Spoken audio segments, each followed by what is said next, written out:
Silakan duduk. Shalom. Sudah yang kasih dalam Tuhan, hari ini saya akan khotbah tentang ramalan. Dan setelah itu saya memberitahu tentang ekonomi, bahwa apa yang akan terjadi atas bangsa ini, bahwa Indonesia akan terjadi stagnat ekonomi. Nanti akan saya memberitahu pesan Tuhan untuk saudara. Nah, mari kita buka Alkitab kita terlebih dulu. Di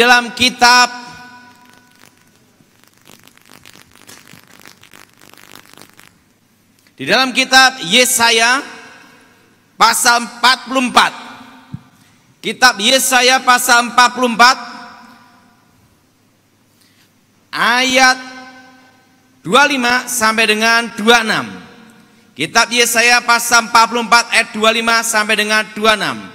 Akulah yang meniadakan tanda-tanda peramal pembohong dan mempermain-mainkan tukang tenung, yang membuat orang-orang bijaksana mundur ke belakang dan membalikkan pengetahuan mereka menjadi kebodohan. Akulah yang menguatkan perkataan hamba-hambaku dan melaksanakan keputusan-keputusan yang diberitakan utusanku, yang berkata tentang Yerusalem, baiklah dididami, dan tempat kota-kota Yehuda, baiklah ia dibangun, aku mendirikan kembali reruntuhannya. Saudara yang kasih dalam Tuhan, dikatakan tanda-tanda peramal pembohong. Alkitab berkata peramal-peramal pembohong. Apa bedanya nubuatan dan ramalan? Beda. Nubuatan adalah memberitahukan masa yang akan datang dan pasti terjadi. Ingat saudara, arti nubuatan adalah memberitakan masa akan datang dan pasti terjadi. Pasti apa saudara? Terjadi. Nah, beda dengan ramalan. Ramalan adalah memberitahukan masa yang akan datang, tetapi ingat, belum tentu terjadi. Maka Alkitab mengatakan Tuhan menyampaikan firman para nabi, yaitu para nabi bernubuat. Artinya memberitakan masa akan datang yang pasti terjadi. Nah, kalau ramalan itu adalah memberitahu masa akan datang dan belum tentu terjadi. Itu bedanya adalah. Nah, saudara, apa itu ramalan? Sebelum saya bertobat, saya belajar ramalan dari nenek saya. Kakek saya ilmu putih, nenek saya ilmu hitam. Lahirlah saya abu-abu. Nah, disitulah saya diajar bagaimana cara meramal. Dan disitulah terbuka suatu rahasia ramalan. Bahwa ramalan yang bicara pribadi pasti tepat, tapi ramalan yang bicara negara atau dunia atau kampung pasti gagal. Ingat saudara. Nah, jadi ramalan yang bicara pribadi itu pasti tepat, tetapi ramalan yang bicara negara atau dunia atau kampung pasti gagal. Nah, kenapa? Nah, disitulah saya dibukakan suatu rahasia. Karena nenek saya adalah tukang ramal kartu. Di dalam ramalannya dia tidak pernah gagal. Suatu kali saya tanya sama nenek saya, "Nenek, saat ini nenek pegang kartu, tetapi tidak ada pasiennya. Berarti nenek tahu dong setiap jam yang akan terjadi." Nenek saya berkata demikian. "Ton, ini rahasianya." Saya diberitahu rahasianya. Ini yang akan saya bicarakan. Kita yang tahu jangan percaya, tapi pasien boleh percaya. Kenapa? Karena sing percaya itu sing edan. Oh gitu nenek? Iya. Nah, inilah rahasianya. Disitulah saya mulai mengetahui rahasianya, bahwa ada 4 teknik di dalam meramal. Pertama yang disebut namanya kontak batin. Kedua adalah ilmu terawang. Ketiga yaitu tanda-tanda alam.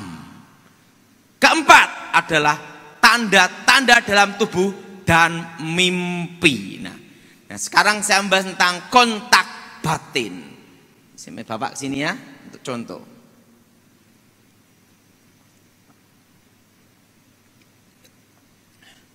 Seorang dukun pasti akan gunakan teknik pertama ini untuk meyakinkan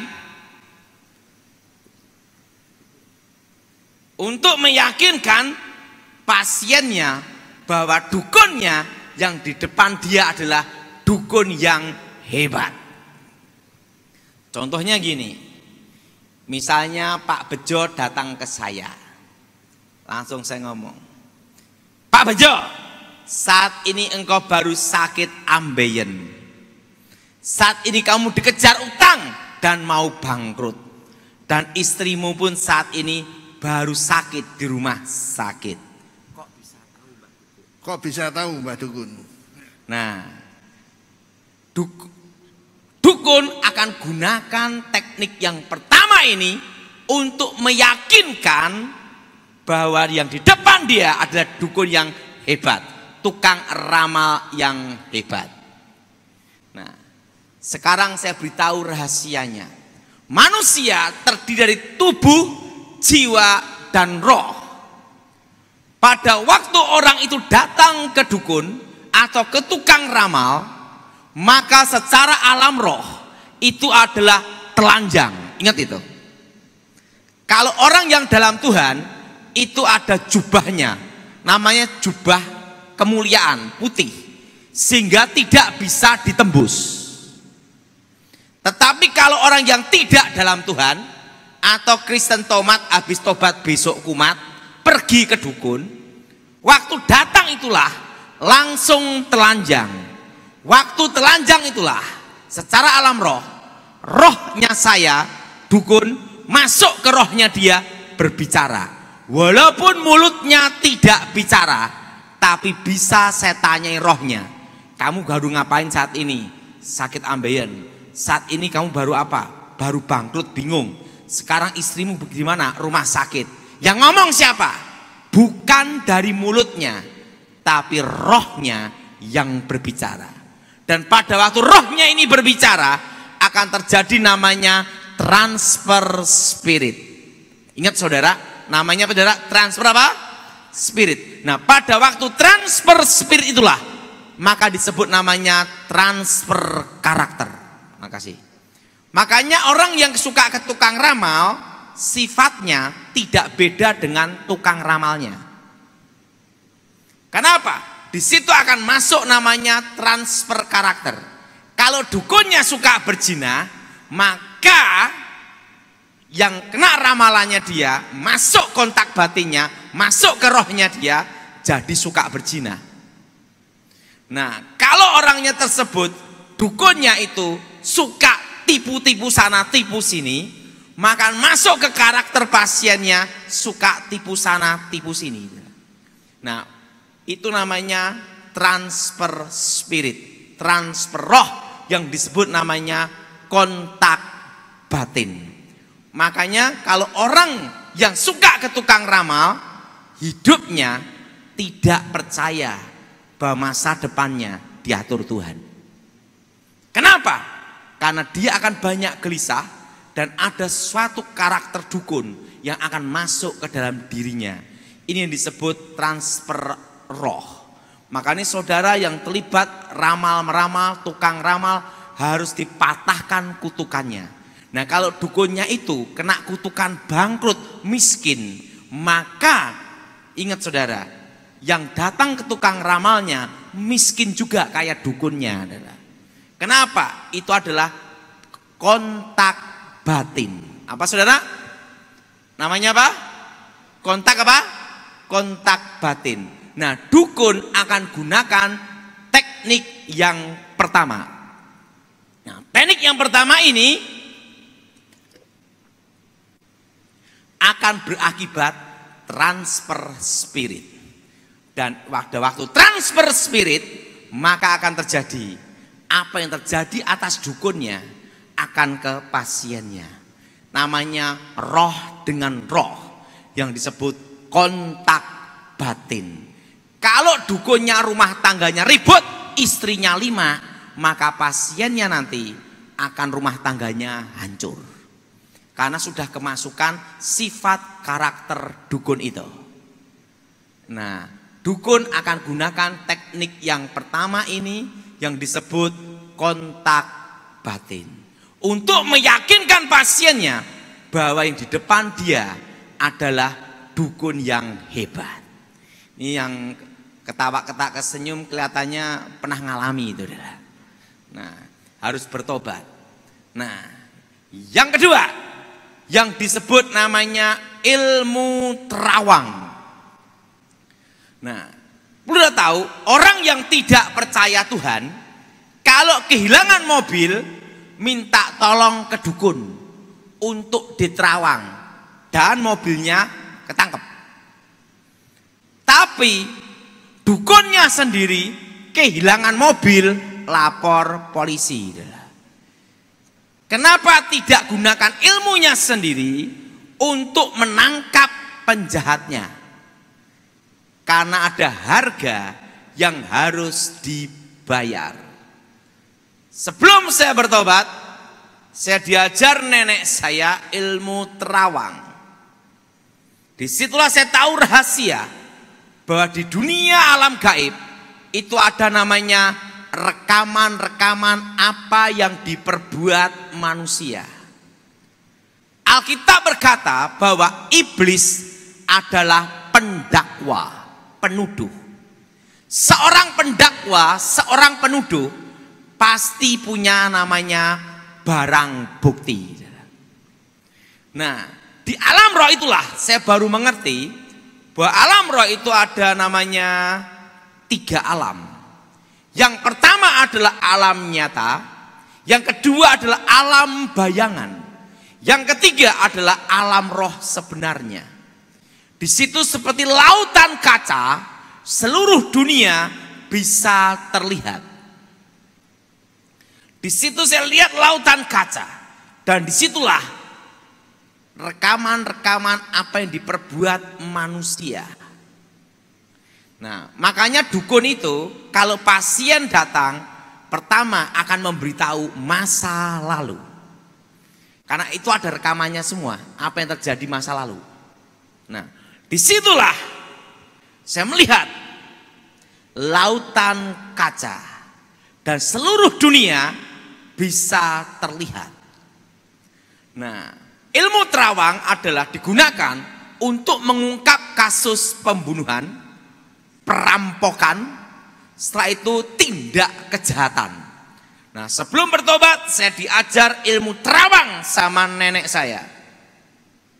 Nah, kalau nenek saya gini, tapi ingat namanya bukan pusing kepala, lain ya. Gini, langsung gini, syas, kelihatan siapa pencurinya, perampoknya, ada di mana, pasti ketangkap. Nah, kalau saya dulu gini, langsung kayak ada layar gitu, ses. Nah, kalau di dunia nyata itu ada namanya CCTV. Tapi di alam roh itu bukan CCTV. Seperti CCTV tapi bukan CCTV. Rekaman-rekaman apa yang diperbuat manusia.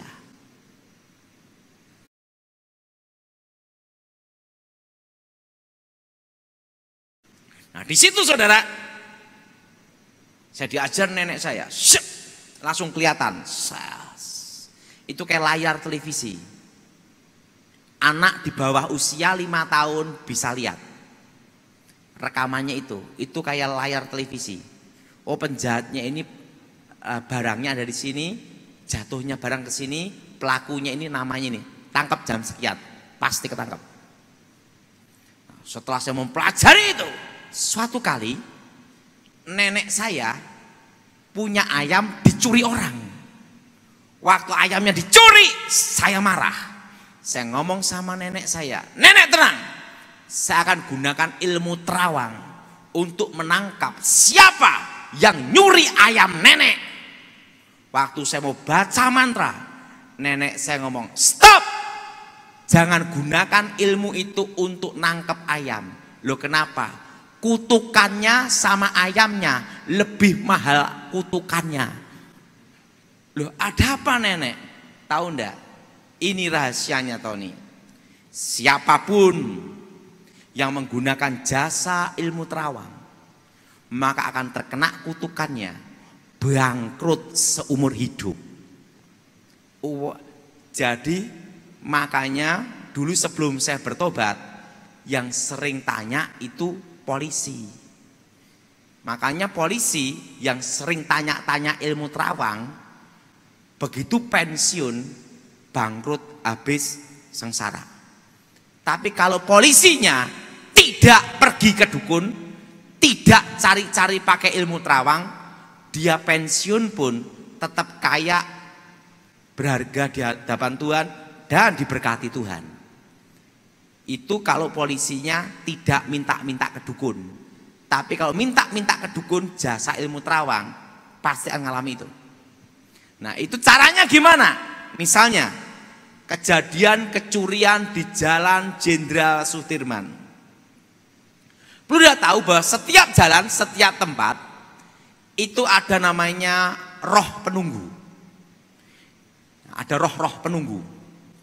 Nah, langsung kejadian kecurian ini seberapa? Perlu dia tahu bahwa setan kerja 24 jam tetapi dibagi 3 shift. Jadi ingat, itu dibagi 3 shift juga karena ada jam untuk istirahat. Nah, biasanya jam istirahat itu adalah ganti yang jaga, itu ada di pohon-pohon. Nah, pohon-pohon besar. Makanya sering ada ngomong, wah ini pohonnya angker. Nah, itu sebenarnya tempat untuk pergantian jaga.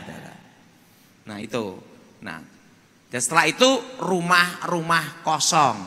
Makanya rumah kosong itu langsung ditempatin. Kenapa? Langsung untuk pergantian juga.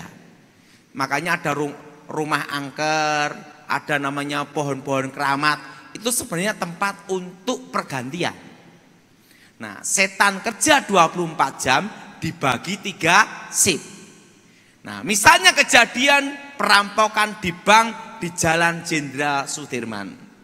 Harus tahu jamnya itu. Jam 9 pagi. Nah, langsung pasien datang ke saya.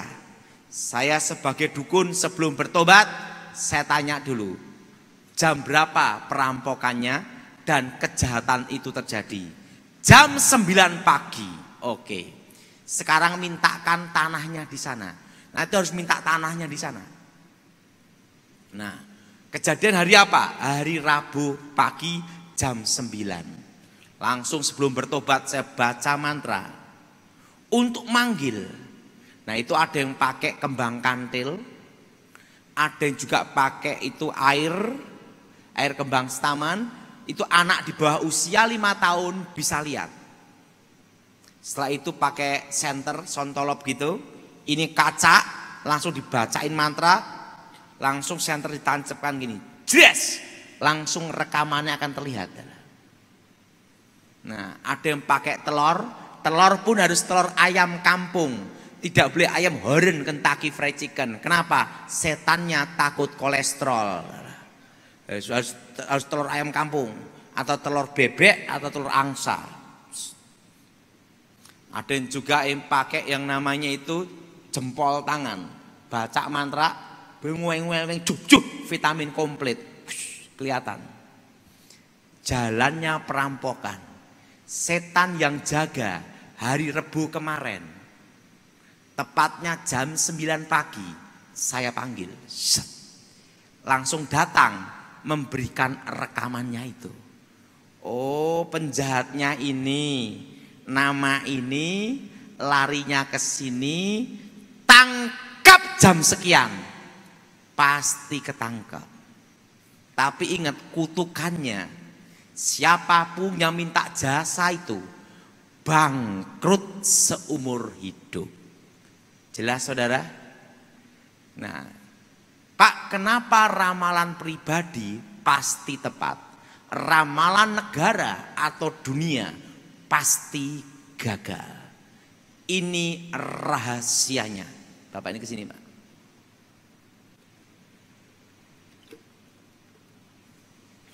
Ini rahasianya. Semua ramalan yang bicara pribadi pasti tepat. Ramalan negara dunia pasti gagal. Nah, pada waktu dia datang ke saya sebagai tukang ramal, maka secara otomatis dia menyerahkan dirinya. Dan kalau menyerahkan dirinya, ingat, Alkitab berkata ada namanya anak-anak Tuhan dan ada namanya anak-anak dunia. Nah, arti anak-anak dunia yaitu apa? Di bawah setan. Berartinya setan punya hak atas hidupnya karena dia tidak percaya Tuhan Yesus, tidak bertobat. Jo, kamu ini kan baru sengsara. Kamu belum menikah. Nanti usia 30 tahun kamu akan menikah dengan seorang wanita. Cirinya gigi merongos. Biar sariawan terus. Dan usia 40 tahun kamu akan buka usaha toko emas. Yang benar Mbah Dukun. Yang benar Mbah Dukun. Ingat, buktikan kata saya. Ingat, sebenarnya masa depan itu ada dua. Pertama di tangan Tuhan, kedua di tangan setan. Kalau di tangan Tuhan, indah pada waktunya. Kalau dia sudah datang ke tukang ramal, artinya hidupnya di tangan setan. Nah, roh setan yang di dalam diri saya sebelum saya bertobat akan melakukan supaya ini dapat jodoh perempuan gigi gini. Dengan tanda yang perempuan sama dia akan bermimpi, mimpi ular, ularnya matok kaki. Kok hafal Pak Daud? Lah kan dukunnya, kan tahu bakal mimpinya gimana. Sudah diatur. Nah, akan mimpi ular dipatok kakinya, langsung dia bermimpi. Mau ketemu jodoh. Mau ketemu jodohku. Yang gini. Setelah itu setan dalam diri saya sebelum bertobat akan mengerjakan, membantu dia. Itu seperti kayak sutradara supaya usia 40 tahun usaha toko emas. Wah, dukunnya hebat. Wah, dukunnya hebat. Ramalannya hebat. Ramalannya hebat. Begitu semua ramalan terjadi, kutukan berjalan, rumah tangga hancur, dan apa yang ada bangkrut habis. Rezeki anak cucunya diambil dia, dan nanti anak cucunya kerja apapun bangkrut karena rezeki hoki keberuntungannya sudah diambil dia. Jelas? Jelas? Dan hidupnya, ingat, anak cucunya kerjanya bangkrut semua karena rezeki hoki keberuntungannya sudah diambil orang tuanya. Dan ingat, setelah dia buka toko emas, kutukan terjadi, rumah tangga hancur, orang anak cucu termasuk dirinya sakit-sakitan, mati ndak, hidup ndak, dan mati masuk neraka. Dan ingat, habis juga. Oke. Nah, ramalan yang bicara negara atau dunia atau kampung pasti gagal. Kenapa? Karena tidak semua orang di kampung itu menyerahkan dirinya ke setan, ke tukang ramal itu. Dan ingat, tidak semua orang yang di negara atau kampung atau dunia menyerahkan dirinya ke setan. Makanya ramalan negara atau dunia, kampung pasti gagal. Karena bumi dan isinya ini masih ada dalam kendali Tuhan. Contohnya ramalan tahun 2000, jam 00 milenium, akan terjadi kekacauan di seluruh dunia. Tidak terjadi. Betul? Ramalan suku Maya akan terjadi kiamat tahun 2012. Gagal. Betul? Betul? Karena tidak semua orang yang di dunia menyerahkan dirinya ke setan. Makanya ramalan yang pribadi tepat. Ramalan negara atau dunia pasti gagal. Ramalan Noto Negoro, No Soekarno, To Soeharto, Negoro. Jadi apa? Gus Dur, Megawati, SBY, sekarang Joko Widodo. Artinya ramalan Noto Negoro gagal total. Karena tidak semua manusia yang ada di Indonesia menyerahkan dirinya ke setan. Jelas saudara? Makanya ramalan pribadi pasti tepat. Ramalan negara atau dunia pasti gagal. Nah saudara, masa depan ada dua. Di tangan Tuhan atau di tangan setan. Kalau di tangan Tuhan, indah pada waktunya. Kalau di tangan setan adalah kehancuran dan malapetaka. Jadi hidup ini adalah pilihan. Amin. Amin. Yang ketiga, yang disebut tanda-tanda alam. Nah, saudara, apa yang disebut tanda-tanda alam? Alkitab berkata, jangan percaya hal-hal takhayul. Misalnya ada burung gagak, kau. Wah, ada orang mati. Betul?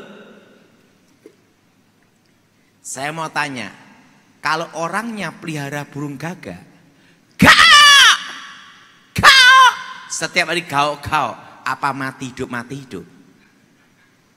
Nah, maka nenek saya sebelum bertobat, sebelum saya bertobat, nenek saya berkata, yang percaya kuwi sing edan.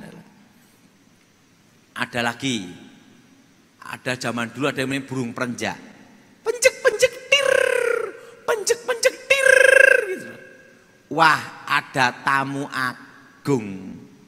Saya pikir biar ada tamu agung terus, saya tangkap burung itu. Saya pelihara di rumah nenek saya. Penjatir. Yang datang jreng setiap hari tukang ngamen. Ingat, hal-hal seperti itu tidak boleh dipercayai. Ada juga rumah tusuk sate. Nah, rumah tusuk sate katanya banyak setannya. Itu bukan pengaruh setannya. Mau nanti ada mobil remnya blong nabrak duluan. Nah, itu tidak ada hubungannya. Nah, rumah tusuk sate itu kalau pinggir jalan, saya kasih tahu, itu bagus untuk toko dan minimarket. Kenapa? Depan lihat, kanan kiri lihat, betul? Nah, justru rumah tusuk sate itu gunakan untuk toko. Nah, ada yang percaya nanti supaya engkau hidupnya megap-megap kayak ikan, kuap gitu. Tidak ada masalah itu. Rumah tusuk sate itu masalah udara saja, kotor. Ya kasih aja kaca, nabrak munter karena kan tidak ada masalah. Nah, ada lagi, jangan pelihara ikan di dalam rumah. Karena rezeki ini megap-megap kayak ikan. Itu ndak ada urusan, adalah. Itu yang percaya itu sing edan, ndak ada hubungannya, adalah. Nah, nanti supaya umur panjang pelihara kura-kura, ndak ada hubungannya kura-kura, adalah. Nah, hal-hal itu adalah hal-hal takhayul. Itu tidak boleh dipercayai. Nanti rumah tangganya harus sekian, modelnya harus sekian, ini yang sekian. Itu tidak ada hubungannya dengan berkat. Ingat saudara, kalau datang ke tukang ramal, minta diaturkan bikin rumah, bikin ini, dan ingat artinya rumahmu diserahkan ke setan. Pada waktu engkau datang, waktu engkau meminta ke kuasa gelap itu, ke tukang ramal itu, maka hidupmu dikendalikan dia. Jelas? Hidup hanya ada dua pilihan dan engkau boleh memilih. Di tangan Tuhan indah pada waktunya. Kedua, di tangan setan hancur pada waktunya. Nah, silahkan pilih. Ada lagi suatu kali saya diminta pelayanan. Pak Daud, ada apa? Saya punya anak perempuan, sering makan di depan pintu. Berat jodohnya. Saya disuruh datang ke rumahnya. Tak lihat kaget saya. Waktu itu saya masih bujang, belum menikah. Memang berat. Perempuan itu beratnya 1 kintal. Jalannya gini. Dalam hati saya, tidak usah diramal, tepat.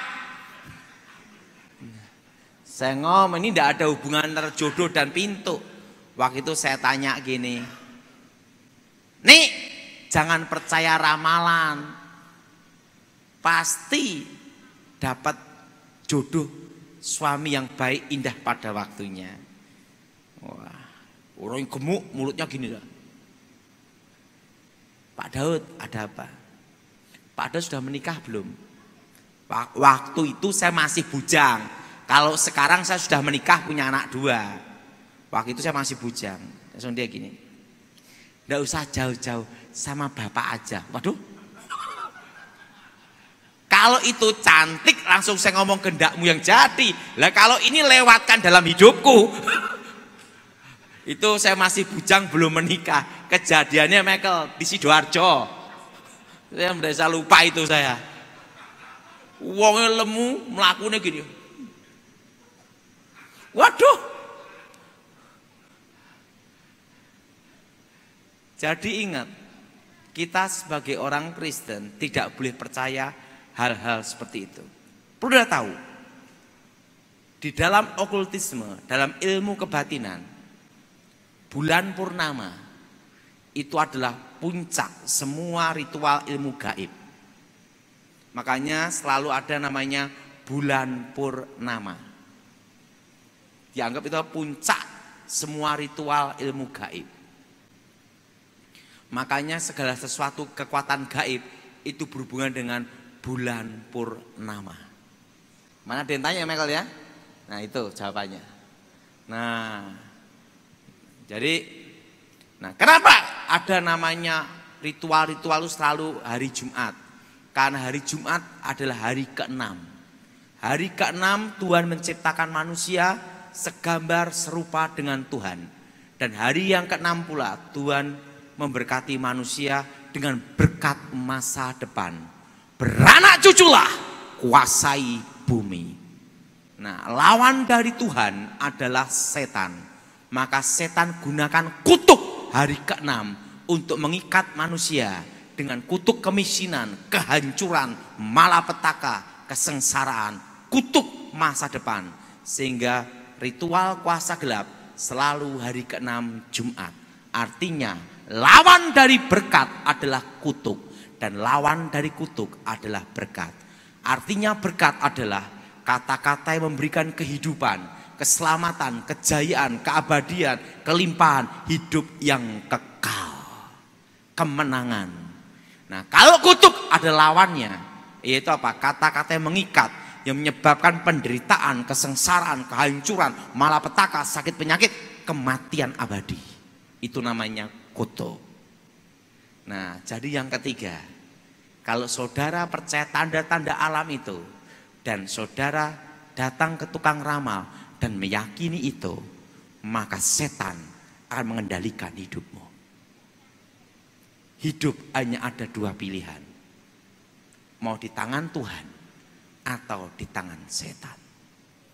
Jodoh juga ada 3. Jodoh di tangan Tuhan, jodoh di tangan manusia, dan jodoh di tangan polisi. Nah itu adalah. Nah, artinya apa? Digerobyok suruh nikah. Betul? Digerobyok suruh nikah di tangan polisi namanya. Nah, tapi di tangan Tuhan indah pada waktunya. Amin. Nah, yang keempat, jadi ingat, siapa yang mempercayai itu, ramalan pribadi pasti tepat. Karena apa? Setan akan mengendalikan hidupnya. Yang keempat, yaitu tanda-tanda dalam tubuh manusia. Perlu tahu, ada namanya garis tangan. Ini, kalau nasib dan takdir manusia tergantung di telapak tangan. Saya mau tanya, kalau tangannya kebakar gosong, apa masa depannya hilang? Atau kedua tangannya buntung, apakah masa depannya hilang? Ingat saudara, kalau hari kelahiran, weton, sio bisa mempengaruhi jalan hidup manusia, maka yang berkuasa adalah dokter. Michael ya, betul nggak? Mau lahir weton apa? Program, betul? Operasi cesar, betul? Atau program KB direncanakan tahun berapa, sio apa? Ingat, nasib dan takdir manusia tidak terletak di telapak tangan dan di hari kelahiran. Nah, dulu sebelum saya bertobat kan diajari, hati-hati kalau kamu ketemu seorang perempuan yang jalannya gini, bokongnya megol-megol terus, itu bahaya. Perempuan yang tidak puas dengan nafsu, tukang selingkuh. Tapi buktinya jalan detek gini selingkuh ya banyak. Enggak ada hubungan. Ada lagi, hati-hati dengan wanita sikil gebuk maling, kaki penggebuk maling. Yaitu apa? Kaki kesebelasan, bodi kebapaan, wajah keibuan. Kaki besar lurus. Itu pasti tipe seorang istri yang ingin menguasai suami, mengendalikan suami. Buktinya yang kakinya kecil-kecil lurus-lurus juga mengendalikan, malah menguasai suami juga banyak, betul? Itu tidak ada hubungan. Nah, yang mempercayai itulah yang akan terkena kutuk. Artinya dikendalikan sama setan. Ingat, ramalan yang pribadi pasti tepat. Artinya apa? Setan yang akan mengatur hidupnya. Dan kalau setan yang mengatur hidupnya, hancur pada waktunya. Nah, hidup hanya ada pilihan dua. Manusia diberi kehendak bebas memilih, di tangan Tuhan atau di tangan setan. Jelas? Jelas? Nah, Pak Daud, bagaimana tentang Indonesia? Nah, ini akan saya memberitahu tentang Indonesia. Saya masih ingat, nanti saudara yang streaming ini akan saya beritahu rahasia tentang stagnat ekonomi. Sekarang sudah terjadi stagnat ekonomi, betul? Pada waktu itu saya memberitahu Michael, udah berapa bulan Michael ya? Januari ya. Januari saya memberitahu Michael akan terjadi stagnat ekonomi. Bulan 6 dan bulan 7. Dan sekarang sudah terjadi. Semua merasakan ekonomi berhenti. Dan bagaimana untuk mengatasi, mengendalikan, dan bagaimana menghadapi. Ingat saudara, kalau kita siap menyongsong matahari terbit, kita harus siap pula menyongsong matahari terbenam. Ingat itu saudara. Dan kalau kita menyongsong matahari terbenam, kita harus siap-siap dulu untuk menghadapi waktu matahari terbenam. Artinya apa? Ya lampu, betul? Betul? Untuk mengantisipasi. Nah, pada waktu saya dipanggil Tuhan ke surga, saya ditunjukkan masa depan Indonesia. Apa yang akan terjadi atas Indonesia, yaitu 25 tahun. Indonesia akan dipulihkan Tuhan. Tepatnya tahun 2023, bulan Januari, setitik terang akan menyinari Indonesia. artinya setitik harapan. Setitik apa, saudara? Itu baru setitik harapan, bersinar, terbit atas Indonesia. Nah, di situ Tuhan tunjukkan apa yang akan terjadi atas bangsa itu, bangsa Indonesia. Bahwa nanti ekonomi anginnya akan datang 2018, 2019, dan badainya akan berhenti di 2020. Dan pada waktu 2020 ekonomi akan berhenti, stagnat. 2020 tepatnya bulan 6, bulan Juli. Menuju 2023 tepatnya bulan Januari, setitik terang dari Tuhan menyinari bangsa Indonesia. Nah, saudara, waktu itu saya diminta ngobrol dan bicara dengan pertama, yaitu ahli ekonomi. Dia adalah salah satu orang yang pengajar tentang ekonomi, dan dia orang pandai. Dia ahli di makro mikro ekonomi dan ahli keuangan. Dan yang kedua adalah ahli dalam ekonomi makro mikro, dan dia adalah salah satu orang terkaya di Indonesia nomor berapa. Dan dia adalah salah satu pendiri Bursa Efek Indonesia. Jadi dia merencanakan, itu ibunya, dan dia juga yang ini merencanakan untuk supaya ada investasi dan bursa di Indonesia yang mengawali Indonesia. Jadi dia tahu dalam-dalamnya ekonomi Indonesia, dari dalam sampai luar, tahu semua. Karena dia sudah mendirikan perusahaan salah satu masuk Bursa Efek. Jadi dia mengawali bagaimana. Itu kan ada Dana Reksa, itu dari, dan ada lagi perusahaan berikutnya Makindo, ada perusahaan lagi. Nah, itu yang mengawali semuanya. Dan dia ahli ekonomi. Dia memberitahu saya, Pak Daud, waktu di sorga, apa yang Pak Daud lihat, nanti saya akan analisa tentang ekonomi. Dan nanti akan saya beritahu solusi. Ingat, saudara, kalau kita tahu penyakit tidak ada solusinya, sama aja mati pelan-pelan, betul enggak? Betul? Nah, bagaimana solusinya? Oke. Pak Daud pada waktu di sorga melihat apa? 2020 badai ekonomi datang, dan ekonomi akan stagnan tepatnya bulan 6, bulan 7, bulan Juli tahun ini dan sekarang ini. Arti ekonomi stagnan, tidak maju tidak mundur, artinya berhenti. Oke.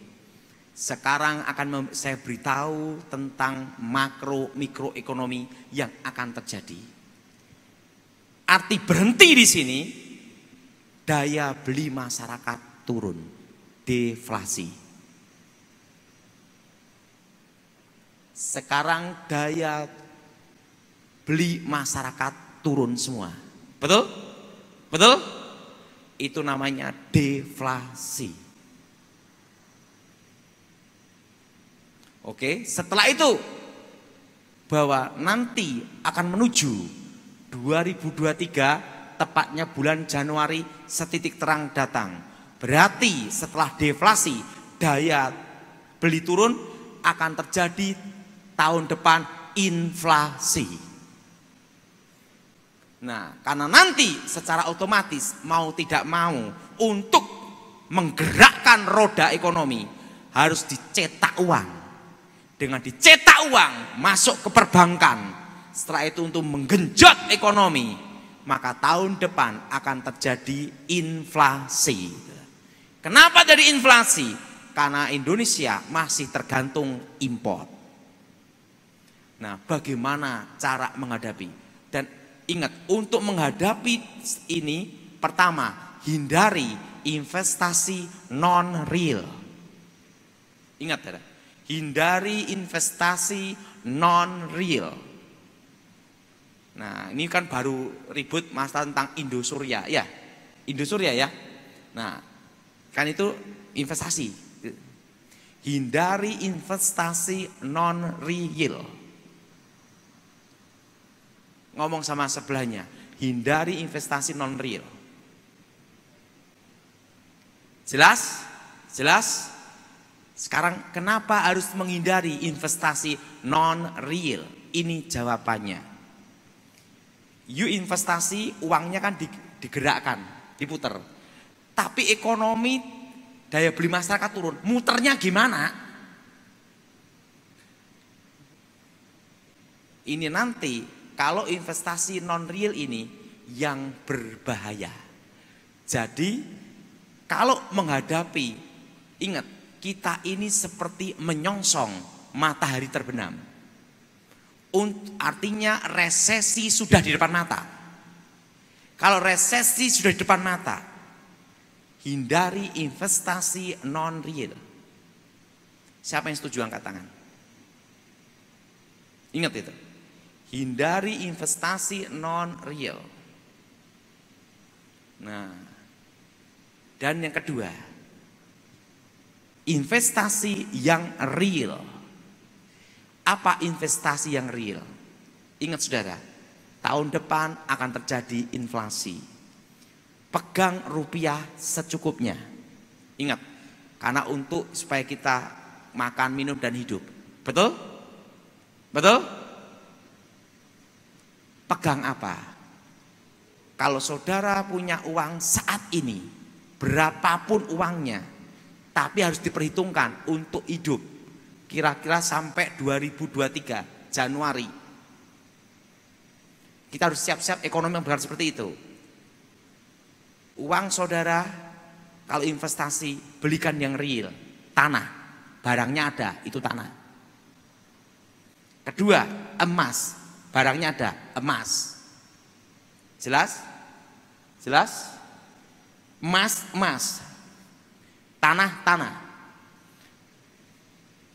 Investasi yang bakal naik, yaitu apa?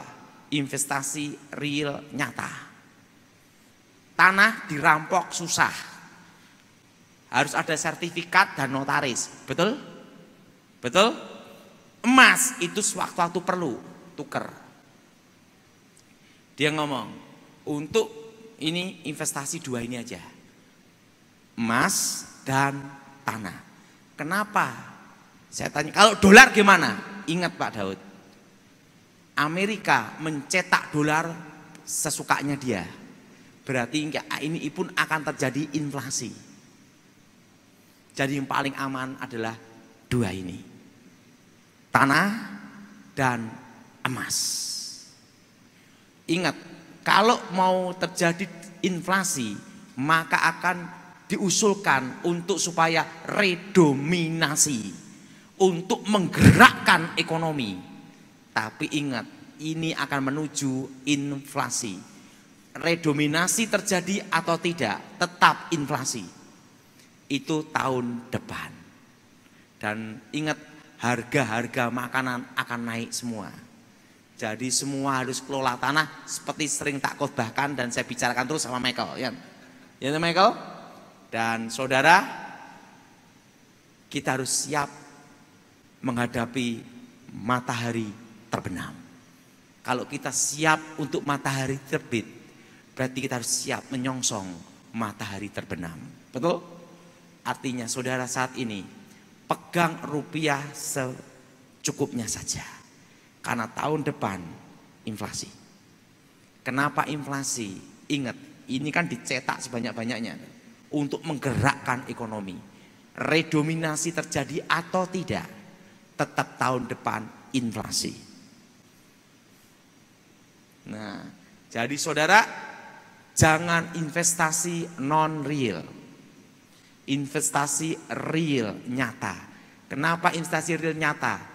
Karena nanti pada investasi real nanti yang akan bertahan dan akan naik 2023 nanti.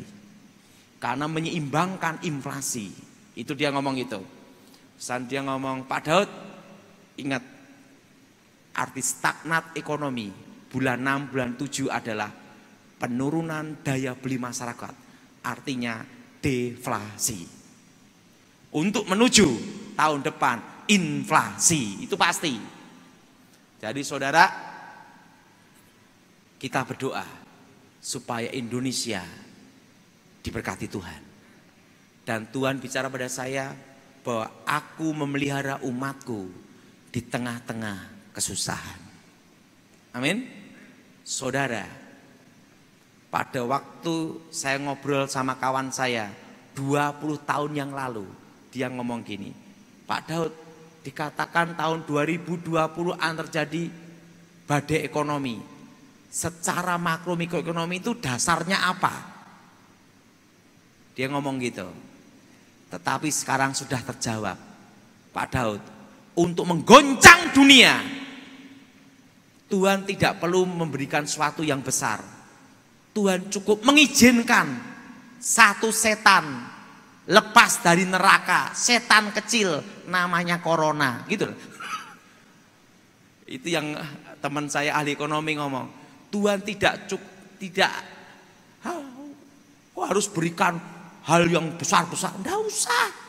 Cukup Tuhan mengizinkan satu setan, satu apa? Setan lepas dari neraka.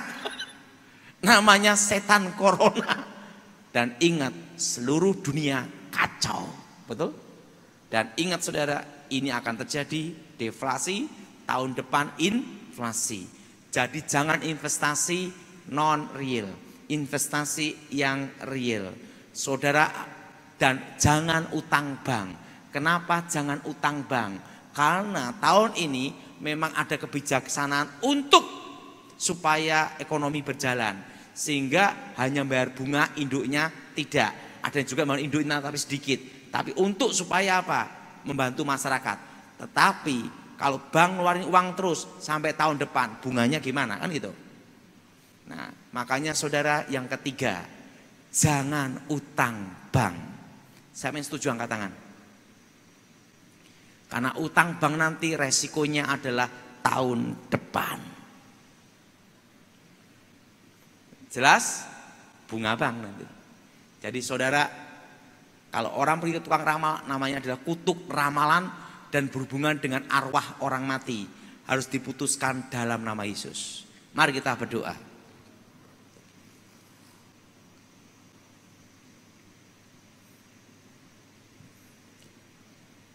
Haleluya. Kita berdoa untuk mematahkan segala kutuk ramalan di dalam nama Tuhan Yesus.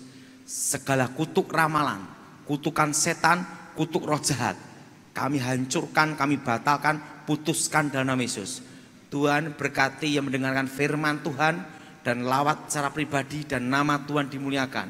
Jamah mereka mendengarkan berita ini Tuhan, supaya mereka kuat dan diberi kekuatan iman, dan nama Yesus dimuliakan.